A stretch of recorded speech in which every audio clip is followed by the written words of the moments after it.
Welcome back to the Lowdown on Physics. This is screencast number 4 on the topic of structures and materials. This is the elective topic for Unit 3 VCE Physics. Today we're going to have a look at Youngs Modulus. So it's an extension or further analysis which relates back to the stress and strain that a material is subjected to. So before we go any further, let's just quickly recall about strain and stress and that relationship. Now, strain is the change in length. That's what we learned in the last screencast, related to the stress that's applied. So stress is going to cause the strain. Stress is the amount of forces that are causing the stretch or the compression. Strain is the change in length due to that stress.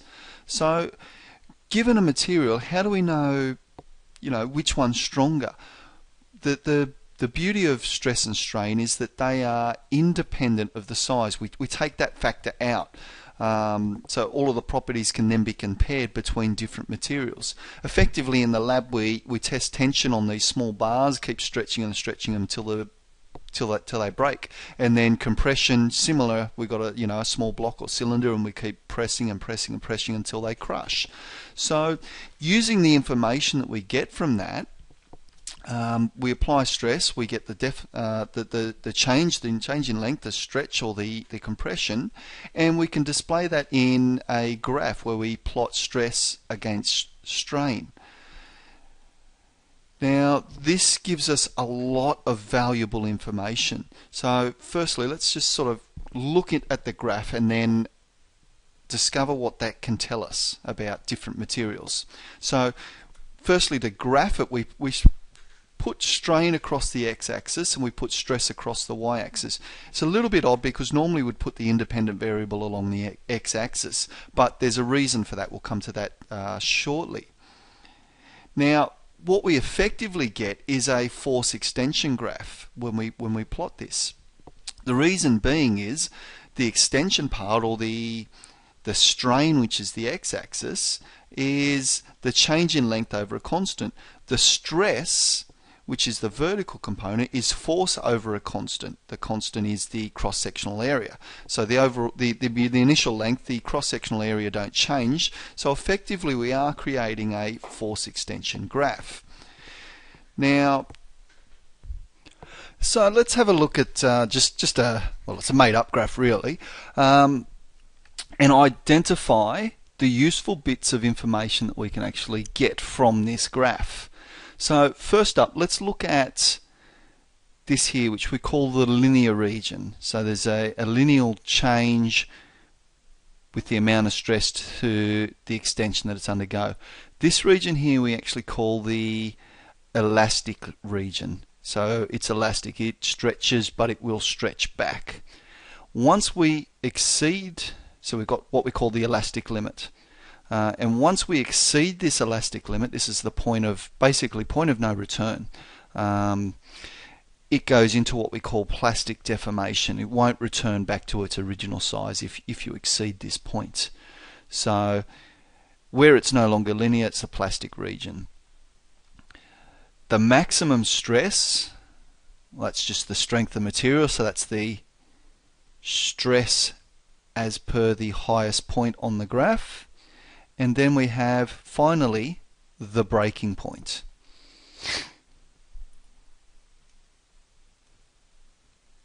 So let's look at a couple of these bits in a little bit more depth. So let's look at the elastic region first. This is where it's linear, and it will resume its original dimensions if you remove all of the stress. Okay, so it's, think of a piece of elastic. It stretches and then it goes back. So this is the elastic region for the material. Now, pretty much all of the mechanical energy that went into it is returns. You don't lose pretty much. You lose very little energy being converted to heat or sound or anything like that. All right, so that's the elastic region. The elastic limit, like I said before, it's the point of no return. So if you exceed this limit, so if you add further stress, then it will permanently deform in some way. It will not go back. This is kind of like, for being a rural area, when we're doing fencing, we start to bend the wire. You can sort of bend it a little bit and it'll just spring back, but you exceed that, you put a permanent bend in it. And what you'll also notice is that when you put that bend into it, it gets really warm. So we'll have a look at why that gets warm. It's basically got to do with the plastic region. So we've now exceeded the elastic limit. You're in the plastic region, so the graph becomes non-linear. So basically, like I just said, you remove the stress, it won't actually return. It will either be longer or shorter if we're doing, a one-dimensional application of the force. So longer if it's under tension, shorter if it's under compression, of course. And then what you do is you lose heat in terms of potential energy of deformation and in heat energy. And that's what I mentioned before. So you're putting energy in, but you're not going to get all that energy back out when you're in the plastic region. Alright, so Young's modulus. Now, the linear region. The gradient of the stress-strain graph measures how stiff the material is, or how easy it is to stretch it. So it's a measure of the amount of force that's required to actually stretch the material. Now, we know this as Young's modulus, or sometimes it's referred to as the elastic modulus of a material, but yeah, effectively its formal title is Young's modulus. Now, the advantage of using Young's modulus is that it's dependent entirely on the material, not the dimensions, and that's because of stress and strain taking dimensions out of the way. So only the material, so regardless of dimensions, it will still have the same stress-strain graph. So mathematically, it's the ratio of stress per unit strain for the material, or Young's modulus, capital E, equals stress over strain. Okay, and that is the gradient of the linear region on the stress-strain graph. So you can kind of, with fairly good certainty, assume that you're going to get a question in your exam relating to finding Young's modulus from the graph. It's the gradient of that linear region. The units are newtons per meter squared, the same as stress, because strain has no units. Okay, so just remember that we're measuring stiffness, so it's looking at the rigidity of the material. So it gives us a real good expectation of how much distortion we can expect for a given stress. Okay, so let's have a look. Let's compare stiffness to strength. So if we have a look at material X, it's actually stiffer than Y because it takes more stress to cause the same amount of strain. And material Y is stronger than material X because it can withstand more stress. So even though it's going to undergo a much longer amount of change in length, it can take a much greater stress.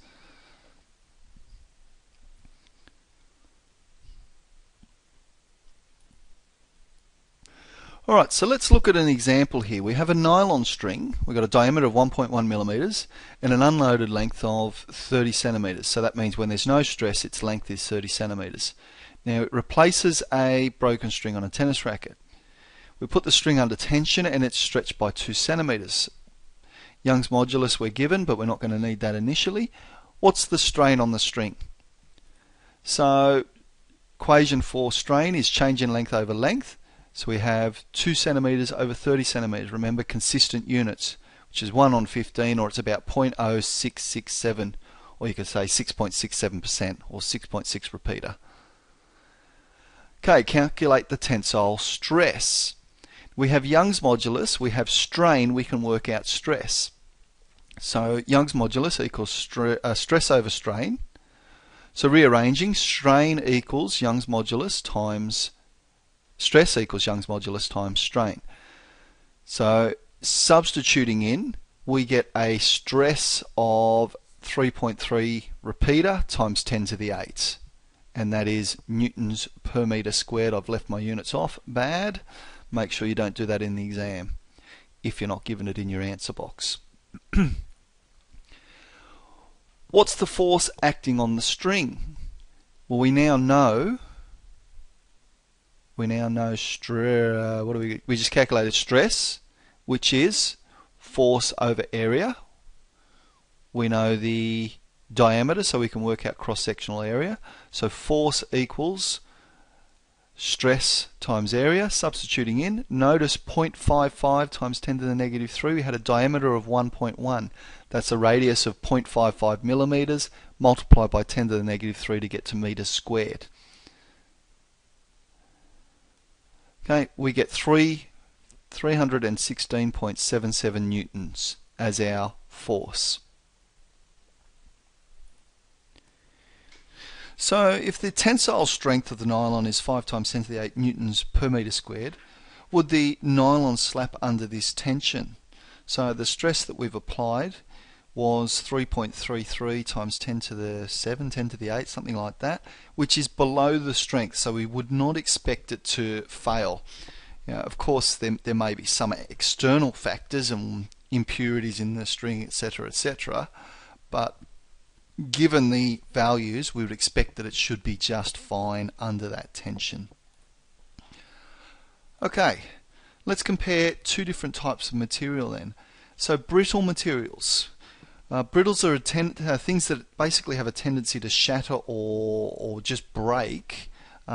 Things like glass and china, we call them brittle. They cannot undergo any plastic deformation. So when they actually reach the elastic limit, that's it. They break then. They fail then. So anything that just has a linear region and that's it is a brittle material. Of course, the opposite to that would be ductile. So these are materials that undergo plastic deformation.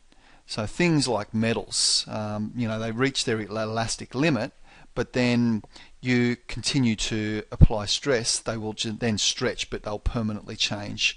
So often these are the things that we can stretch into wire. Anything that's stretchy is what we'd call a ductile material. Now, we mentioned calculating safety factors a couple of screencasts ago. In terms now of looking at linear regions, it's actually going to be a lot better to calculate your safety factor based on your elastic limit. Now, rather than take it to the point of breaking, let's have a look and let's apply a safety factor somewhere to ensure that it stays in the linear region. So really you want your structure to remain intact. You want it to be in the elastic area so that should it actually exceed what it was designed to do, hopefully you can still keep it in the elastic region and not undergo plastic deformation. You don't want to permanently buckle and destroy it just because it went past where you were planning on doing it when you built it. Okay, so let's just have a quick look at an example about safety factors in terms of the stress strain graph. So having a look here, we've got a cable. So determine the elastic limit. So we are looking for roughly the end of the linear region. So as best as we could tell from this graph, we'd be looking at about 9 times 10 to the 8 newtons per metre squared. What's the strength? Well, that's the largest amount of stress it can take. So we're probably saying somewhere in the vicinity of 15 times 10 to the 8 newtons per metre squared. And then what's the maximum working stress if we want to apply a safety factor 3? Well, given that we're saying end of the linear region's about 9, we want to bring that down to 1/3 of the linear region. So we're saying, let's make the maximum working stress about 3 times 10 to the 8 newtons per metre squared. And that's it for Young's modulus.